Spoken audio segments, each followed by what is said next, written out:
Bonjour à tous et bienvenue dans le débrief du Grand Prix d'Émilie-Romagne, un Grand Prix qui m'a rappelé pourquoi j'aime Imola autant que je ne souhaite pas le voir au calendrier, du moins pas tous les ans. C'est un circuit magnifique, d'abord visuellement avec ses maisons, ses arbres, ses zones d'herbe, son décor global, ses virages avec ses noms uniques, mais aussi sportivement, c'est un vrai défi pour les pilotes, l'erreur peut subvenir à tous les virages, des virages il y en a de tout type, ça va vite, ça va lentement, c'est absolument incroyable, c'est notamment fou sur le tour rapide, en qualif il y a plusieurs plans où j'ai pris une vraie claque, on voit à quel point ça va vite, on voit à quel point c'est fou, bref c'est un circuit absolument génial, jouissif même. En plus, il est chargé d'histoire, de tout ce qu'il s'y est passé dans l'histoire de la Formule 1. C'est un circuit historique, une des références de la Formule 1, avec en plus ce qu'il s'y est passé il y a 30 ans, Ratzenberger, Senna, qu'on a beaucoup commémoré ce week-end. Bref, c'est toujours chargé d'émotions que de retourner à Imola, qui est un super circuit intrinsèquement. Mais c'est aussi un circuit qui a de gros défauts pour les F1 modernes en course. La piste, elle est clairement beaucoup trop serrée, ça rend le dépassement absolument impossible, on l'a vu. Certains pilotes ont eu le DRS très longtemps face à d'autres et allaient plus vite mais ne pouvaient pas passer. Il faut au moins une demi-seconde de différence au tour pour y arriver ou des gommes différentes. Bref, c'est mission impossible. Il y a sûrement qu'à Singapour ou à Monaco que c'est pire. Et ensuite, le deuxième problème, c'est que la piste, elle dégrade clairement pas assez. Du coup, la stratégie, elle est claire, c'est la même pour tout le monde, c'est un seul arrêt. Donc voilà, ça nous enlève clairement un élément pour rendre la course plus incertaine. Et une fois que le départ est lancé et que le premier virage est passé, bon, il n'y a plus qu'à suivre jusqu'à l'arrivée. Il y a peut-être un petit undercut ou overcut au moment de l'arrêt, mais à part ça, bon voilà, ça se suit jusqu'à l'arrivée. Ainsi, on a eu 63 tours, disons, classiques à Imola. Vous le savez, personnellement, j'aime pas dire que c'était chiant ou pas parce que finalement, on s'en fiche, c'est pas une donnée qui m'intéresse. J'analyse pas la qualité du spectacle, mais la qualité de la compétition, on va dire. Et la compétition, elle était bornée par ce facteur stratégique et par cette impossibilité de dépasser. Donc clairement, il y a eu moins d'éléments que d'habitude. Mais sur la fin, ça s'est clairement animé avec le rythme fou trouvé par Norris qui a d'abord chuté jusqu'à ce que Leclerc le rattrape, puis a trouvé un rythme dingue sur les derniers tours. Il est remonté de manière folle sur Max Verstappen jusqu'à prendre le DRS dans le dernier tour et terminer à 7 dixièmes sur la ligne. On n'avait pas vu aussi serré, je crois, depuis Jeddah 2022. Hors finish sous safety car, évidemment. À un moment, Lando reprenait 3 à 5 dixièmes par tour et c'était vraiment dingue. On s'est dit, il va remonter, il va le croquer, mais il a buté aux alentours des 1 seconde 7 d'écart, avec notamment quelques erreurs juste avant la Tosa. Max Verstappen aussi a fait exactement ce qu'il fallait faire pour ne pas se faire ramarrer. Et il ne lui a donné le DRS que dans le dernier tour, ce qui donne des regrets à certains. On se dit s'il y avait eu au moins un tour de plus, que se serait-il passé? À mon sens, même si évidemment on ne saura jamais, Norris n'aurait pas doublé Verstappen parce qu'on l'a vu sur les mêmes gommes. Voilà, il fallait être à 4 dixièmes, 5 dixièmes en sortie du dernier virage et on l'a pas vu de tout le Grand Prix. On a vu notamment les exemples de Piastri sur Sainz. Même si évidemment les gommes de Verstappen étaient très fatiguées, je pense que c'était quasiment mission impossible pour aller le doubler sur ce circuit. Donc voilà, personnellement, j'ai pas vraiment de regrets et surtout je pense que si regret doit y avoir chez McLaren, ils sont pas situés sur le dernier tour ou un tour de plus, ils sont situés en qualification où la pole a été réalisée par Verstappen, notamment grâce à Nico Hülkenberg qui l'a assumé. Il lui a rendu l'appareil après plusieurs mains tendues lors de quelques séances de qualification cette saison. Il lui a donné l'aspiration sur la ligne droite. Ça fait 1 dixième et demi, 2 dixièmes de gagné par Verstappen. Et à la fin, c'est clairement ça qui a fait la différence. Sans ça, il n'y avait pas la pole. Et à partir de là, le Grand Prix est différent. Il est là le grand regret que peut avoir McLaren. Le premier relais sur les médiums a aussi tué un petit peu la course dans l'œuf dans le sens où, avec 6-7 secondes d'écart qu'a réussi à creuser Verstappen, déjà il n'y avait pas de possibilité d'undercut de la part de Norris et ensuite McLaren s'est dit ok il est injouable et a peut-être un petit peu trop tergiversé sur le début du second relais jusqu'à se rendre compte qu'en fait ils avaient la performance et que Max n'en avait plus.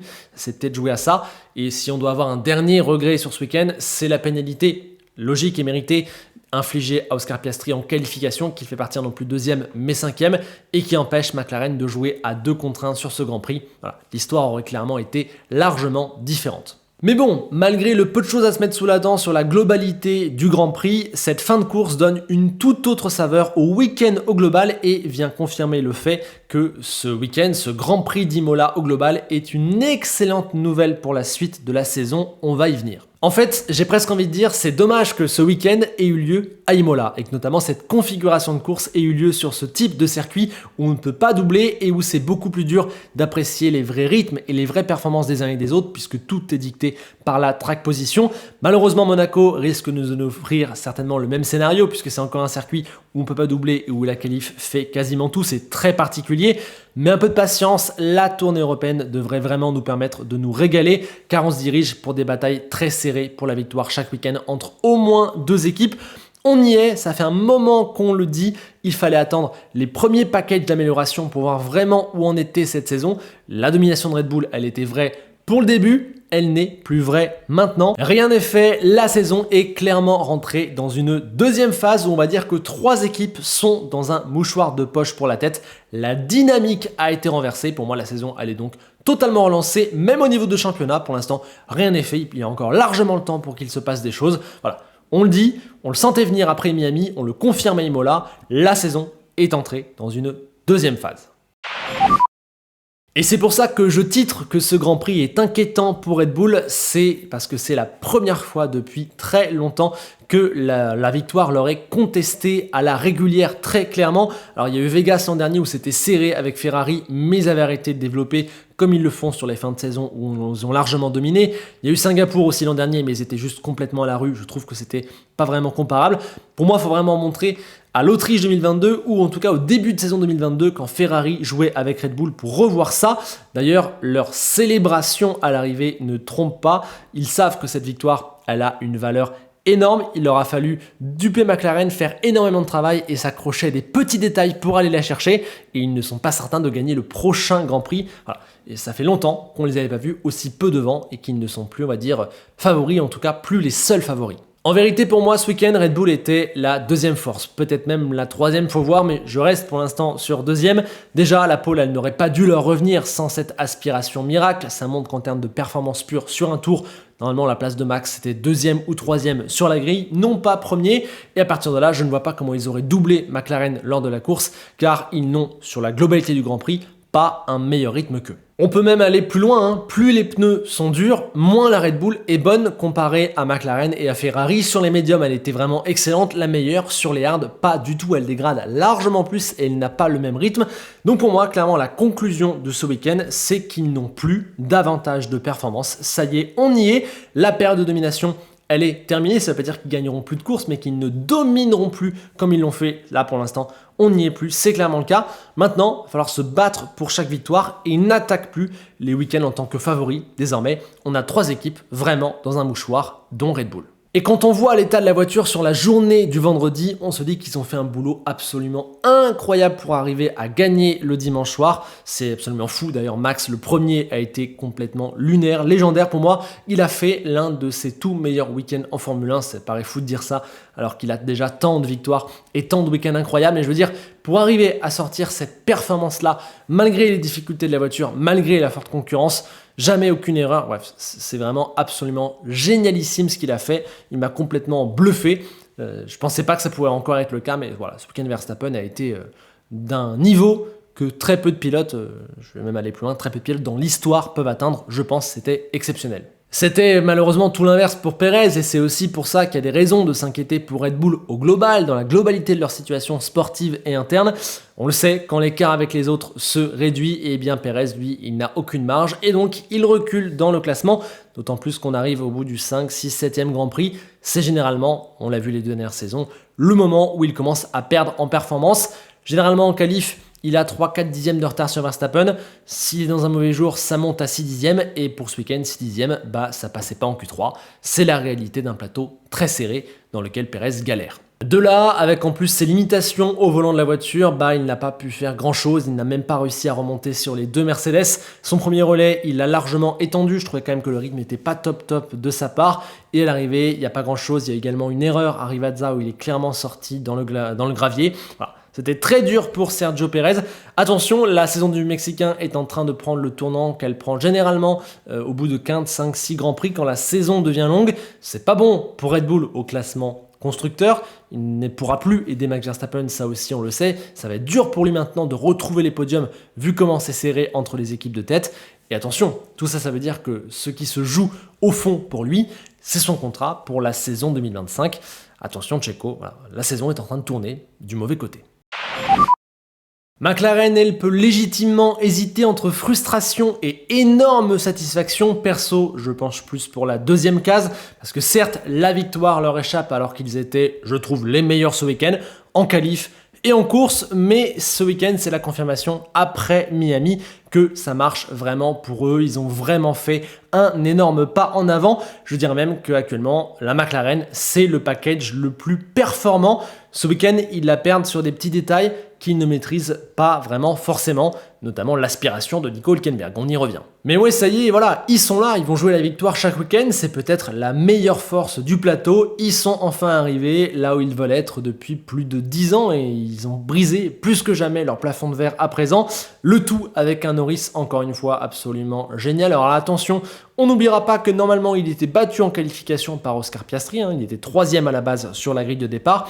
On a l'impression quand même qu'au fur et à mesure des tours dans le week-end, il s'affirme et que notamment sur la dernière partie de course, un peu comme à Miami, là il devient vraiment très fort et il trouve vraiment tout le plein potentiel de cette McLaren qui brille notamment à ce moment-là. En tout cas, il est toujours un petit peu capable à la fin de trouver les quelques dixièmes qui font de lui un vrai prétendant à la victoire. J'ai hâte de le voir sur une longue période de championnat, voir un petit peu ce que ça donne. Certains trouvent qu'il a changé depuis qu'il a gagné. Personnellement, certes, peut-être qu'il est un peu plus libéré, un peu moins tracassé, mais perso, voilà, je vois le même Lando Norris que je vois depuis 2-3 ans en termes de perfo pur sur la piste. Un pilote exceptionnel, excellent, régulier, fiable, qui joue devant.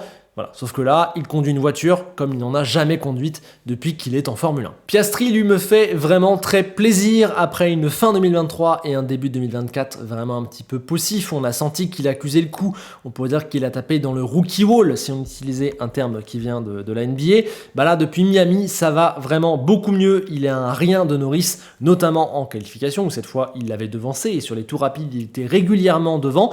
Et sur le premier relais, comme à Miami, c'est lui quelque part qui brille dans la course. Là, il était clairement largement plus rapide que Carlos Sainz, mais à cause de la typologie du circuit, on a clairement vu qu'il ne pouvait pas le doubler. Après, sur le second relais, il continue quand même de prendre un petit coup, comme il l'avait pris mine de rien à Miami, même si tout n'était pas de sa faute. Là, à un moment donné, il est à 1,5 seconde de Leclerc et il finit quand même assez loin. On a vu qu'il ne pouvait pas suivre le rythme et c'est là que le gros de la différence se fait face à Lando Norris et c'est ça pour l'instant qui l'empêche d'être régulièrement un candidat d'abord au podium et ensuite, pourquoi pas, à mieux comme l'est Lando Norris. En tout cas, ça reste quand même un week-end où il a été très performant et c'est pas étonnant pour un rookie d'avoir encore quelques petits trucs à perfectionner. Lui-même a parlé de changer peut-être son style de pilotage pour être capable de mieux tenir la gomme. Voilà, c'est des détails qui se peaufinent au début d'une carrière. La question pour lui, c'est à quel point sa pénalité en qualif change sa course. Bon, évidemment, je ne pourrai jamais totalement savoir, mais j'ai le sentiment que sans ça, c'était le podium parce qu'il serait parti deuxième.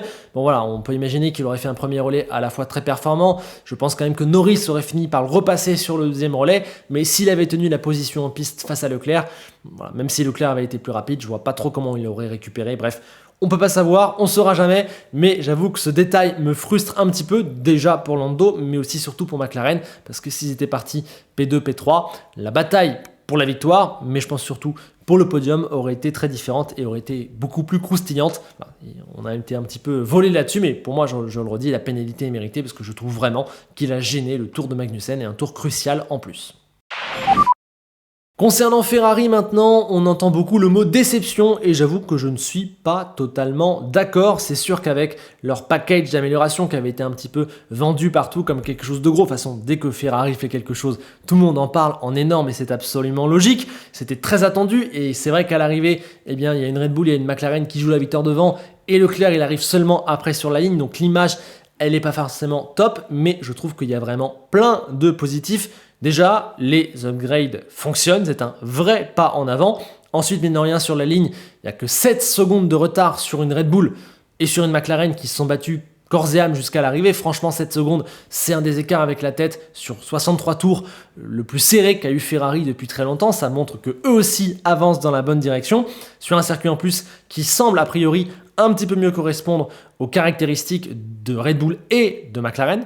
Et puis surtout, à mon sens, tout ça, cet ordre d'arrivée, cet ordre de course, il se joue sur la Q3 où Ferrari, j'y reviens, n'est qu'à 2 dixièmes de la pole, 1 dixième des McLaren. C'est franchement peu, surtout sur ce circuit apparemment qui ne les favorise pas, avec un package qu'ils viennent seulement d'avoir, et avec une voiture, on le sait, qui est moins forte en qualif qu'en course. Cette saison, Ferrari a eu des difficultés en Q3 pour tout mettre bout à bout, c'était encore le cas ici. Leclerc évoquait le fait que sur la batterie, sur le moteur, peut-être qu'ils ne font pas tout bien pour se lancer sur le tour. Quand on regarde sur la fin du premier secteur jusqu'à la ligne d'arrivée, ils sont totalement dans les chronos de Red Bull et de McLaren. Donc franchement, voilà, c'est positif. Et ensuite en course, le rythme il a été sensiblement identique à celui de Red Bull et de McLaren. Sur le premier relais, Verstappen a toujours son avantage, mais on voit que Charles y suit Lando, il a 1 seconde 5 tout du long. Sur le deuxième, à un moment donné, il est un peu plus loin, il se rapproche, et la petite déception peut-être, c'est que sur la fin, il n'a pas été capable de faire le push que Lando lui a été capable de faire.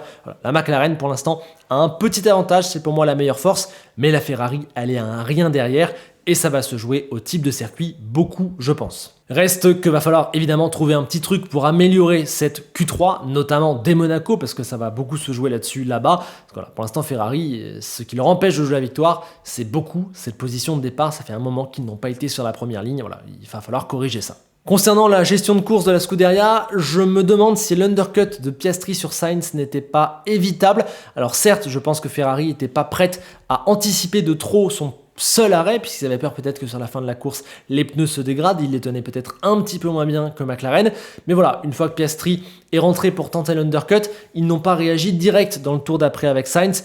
Peut-être qu'ils savaient d'entrée que c'était mort, peut-être aussi que voilà, ils se sont dit on va tenter d'allonger le relais, mais finalement ils l'ont pas allongé tant que ça. Bref, il y a eu un peu un entre-deux et finalement on a laissé faire McLaren et Piastri. Voilà, il n'y avait peut-être pas grand-chose à faire non plus vu le rythme de Sainz, mais bon voilà, petit questionnement là-dessus. Sainz qui dit avoir découvert des soucis sur la voiture après la qualification, alors dur de savoir quoi exactement et surtout dur de savoir à quel point ça l'a pénalisé ou pas dans sa performance. En tout cas, il y avait un écart avec Leclerc tout le long du week-end sur chaque tour et de plus en plus au fur et à mesure des tours du Grand Prix. Et c'est le cas, on va dire, depuis 3 Grands Prix où tout en étant bon, eh bien, on ne retrouve plus le Sainz irréel du début de saison. C'est la preuve qu'il faut toujours rester mesuré sur les compliments et sur les critiques en Formule 1. Et pour moi, j'ai envie de dire que le vrai Sainz, c'est plus ou moins celui qu'on voit actuellement que le Sainz de Melbourne ou de Suzuka. Voilà, c'est un petit peu ce que je pourrais dire sur lui. Et j'ai trouvé que finalement, il avait une performance qui ressemble à 80% de ses perfs sur ces 2-3 dernières saisons chez Ferrari. Et pareil pour Leclerc, il a fait une perf qui ressemble à ce qu'il fait les 3/4 du temps chez Ferrari, où il ne peut quasiment rien faire de mieux, où il est le leader, où il est encore ultra performant, ultra solide. Et là vraiment, cette saison, il est vraiment extrêmement bon. Il n'a toujours pas fait d'erreur, c'est pas commun pour lui d'arriver au 7e Grand Prix en étant voilà, comme ça sans erreur, c'est vraiment bon. Il monte sur son 4e podium de la saison, il n'a jamais quitté le top 5, voilà, c'est vraiment parfait. Maintenant pour lui, place à Monaco, un week-end vraiment particulier où il a été à la fois excellent, il lui est arrivé des coups du sort et des coups de malchance. Voilà, c'est un week-end qui est toujours particulier pour lui. Est-ce qu'enfin cette saison, dans la lignée de ce que fait Ferrari et de ce que lui fait de très bien, ça va enfin bien se passer? Je ne parle même pas d'une victoire, mais peut-être d'un premier podium là-bas. C'est tout l'enjeu du week-end prochain. En tout cas pour l'instant, Leclerc, c'est parfait. On continue de descendre et on retrouve encore une fois Mercedes, toujours dans les mêmes eaux, à 30 secondes des leaders sur cette course et coincé dans une triste saison. Toujours pas de top 4, c'est la première fois que ça lui arrive au bout de 7 Grands Prix dans son histoire. Un seul top 5, voilà, l'écart il est clair avec les 3 équipes de tête. Sur un tour, il peut monter aux alentours de la demi-seconde, ce qui permet notamment à des Tsunoda, à des Hülkenberg de venir parfois les embêter et se placer devant eux sur la grille. L'écart, il est moins gros en course où ils sont clairement la 4e force, mais il se crée quand même avec le wagon de devant, ils sont pas là où ils voudraient être. Et à l'arrivée, ils font encore une course dans un no man land, P6, P7, voilà, impossible de faire mieux pour eux. On notera la belle stratégie pour amener un point de plus, faire s'arrêter Russell, qui était le seul à pouvoir s'arrêter et ressortir devant Perez pour aller chercher le meilleur tour. C'est un peu terrible pour George qui a été meilleur que Lewis sur tout l'ensemble du week-end et qui termine derrière, mais voilà, clairement pour l'équipe, peu importe, vu que le classement par pilote n'est pas en jeu pour eux, ils passent de 14 points pris à 15, c'est mieux que rien, peut-être que ça comptera en fin de saison. On note aussi que sur cette affaire de l'arrêt au stand, Toto a dit que c'était parce que Russell est en train de détruire ses gommes et qu'à l'arrivée, il allait se faire manger d'abord par Lewis, puis par Perez.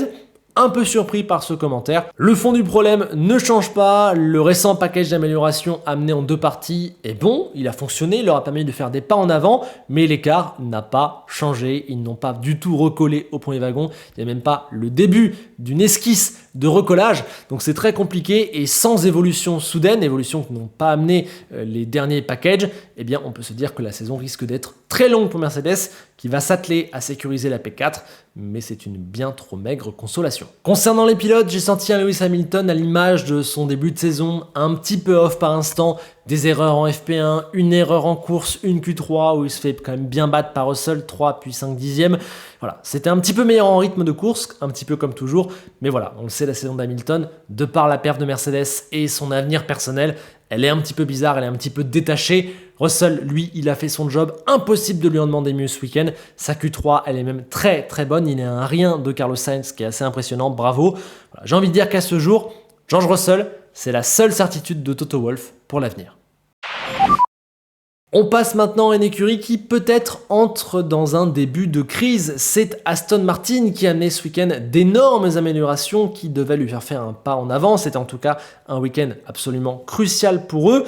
Et ben ça n'a pas vraiment marché puisqu'ils n'ont même pas été dans le wagon de Mercedes. On est bien loin des objectifs de début de saison et même là des dernières courses récentes depuis Miami. C'est compliqué, c'est très compliqué. Alors, j'aimais quand même une réserve. Lance Stroll était largement le meilleur pilote Aston ce week-end. Il a fait un très bon week-end, bravo. Mais finalement, quand on regarde ses positions, elles sont les mêmes que sur le début de saison, aux portes de la Q3 et dans les petits points le dimanche. Donc voilà, est-ce qu'en fait au final, c'est juste Alonso qui a été complètement off et du coup on a l'impression qu'Aston Martin n'était pas du tout là, ou est-ce que c'est juste que vraiment ça ne marche pas? J'ai un petit doute. Alonso, ce qui est sûr, c'est que lui, il n'était pas ce week-end. Un crash en FP3, une Q1 complètement ratée, il part des stands. Du coup, il a tenté plein de choses. Il a fait, je crois, 17 arrêts. Il a tenté 8 changements de setup différents. Bref, c'était une séance d'essai grandeur nature et il a bien raison de l'utiliser comme ça une fois qu'il s'était autant foiré. Mais voilà, ça montre qu'il y a un gros point d'interrogation sur Aston Martin. Où en sont-ils aujourd'hui? Ça semble pas être flamboyant. C'est clairement pas au top. C'est pour l'instant en retrait de Mercedes. À quel point, c'est toute la question. La suite de la saison devra nous apporter des réponses, mais on est sur une écurie qui, je trouve, commence à douter, commence peut-être un peu à se perdre. Et en tout cas, le sourire et les ambitions tout feu tout flamme qu'on avait vues sur les quelques derniers mois de leur part, voilà, encore une fois, disparaissent. Et quand on fait le comparatif par rapport au début de saison dernier, ça fait vraiment mal. Du côté des Racing Bulls, il y a clairement du positif, mais j'ai tendance à penser que le dimanche fait un petit peu mal pour eux, en tout cas, vient un petit peu les refroidir. Sur les derniers week-ends et sur la qualification, on les avait vus capables d'embêter le deuxième wagon, celui où on peut retrouver les Mercedes et les Aston Martin, mais sur cette course, ça n'a absolument pas été le cas. Il y a même eu un écart absolument conséquent à l'arrivée. Il reste les meilleurs des autres, la sixième force, c'est déjà ça, c'est déjà important, mais ils n'ont pas brisé leur plafond de verre. Malgré une double Q3, il n'y a qu'un point à l'arrivée.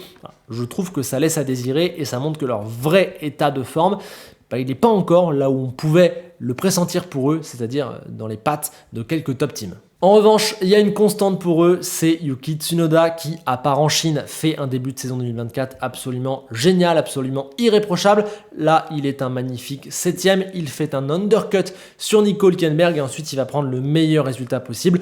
Bravo, le Yuki 2024 est complètement différent de ce que j'avais vu de Yuki par le passé. Voilà, ça me fait réfléchir sur son cas, peut-être que j'ai pas vu certaines choses. En tout cas là, c'est très fort, c'est très sérieux et c'est surtout un pilote qui mérite de rester. Il est en train de se crédibiliser en F1, bravo, bravo. Ricciardo, lui, n'a pas été mauvais puisque voilà, il passe en Q3, il est arrivé à se défendre en course, il n'a pas complètement dégringolé non plus, mais voilà, il est clairement encore sous-performant, notamment face à Tsunoda. Ce n'est pas du tout assez, on en voudrait beaucoup plus de sa part. En plus, il perd 2 positions au départ, il se fait doubler par Stroll, il se fait même doubler par Magnussen qui est sur une stratégie décalée à la fin et il n'a jamais été capable d'améliorer sa situation là où Tsunoda a su, bon c'était grâce à l'undercut, mais a su se défaire de la Haas et regarder plus haut. Ricciardo lui n'a regardé que derrière et on en attend clairement plus de sa part, il lui en manque encore beaucoup.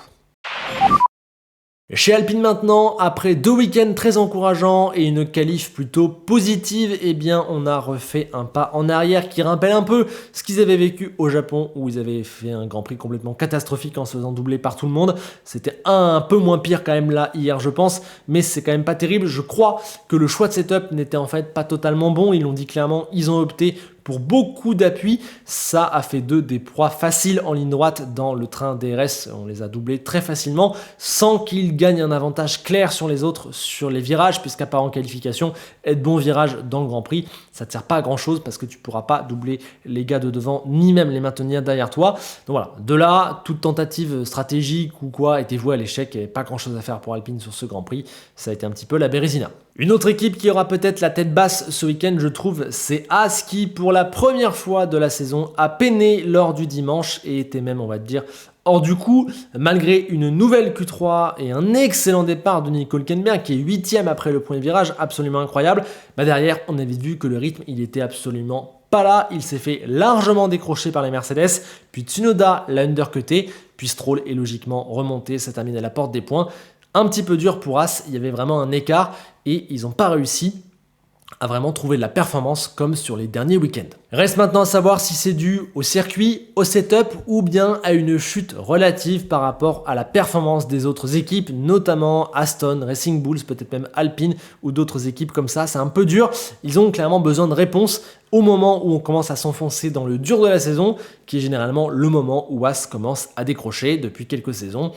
Attention, voilà, c'est un peu leur saison est peut-être en suspens. J'ai hâte de voir s'ils arrivent à répondre à ça. Quant à Magnussen, pas de bêtises ce week-end et c'était même sûrement son meilleur week-end de l'année. Sur une stratégie décalée, il a su profiter de l'air libre sur le premier relais pour un petit peu gêner les autres et se faire une nouvelle place dans ce Grand Prix. Et sur le deuxième relais, avec cet arrêt tardif, il a trouvé vraiment du rythme, il est remonté, il a fait beaucoup de dépassements et il termine derrière Hülkenberg.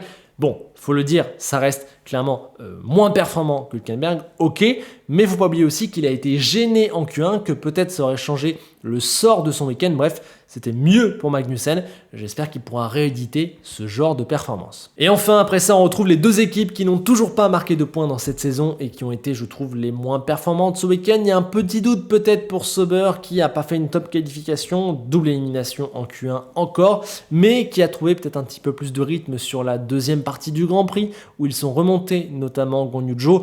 Clairement, ça reste pas foufou, malgré un package d'améliorations qu'ils avaient apporté et dont ils attendaient beaucoup. Voilà, les pilotes à l'arrivée le disaient, il nous faut plus d'améliorations.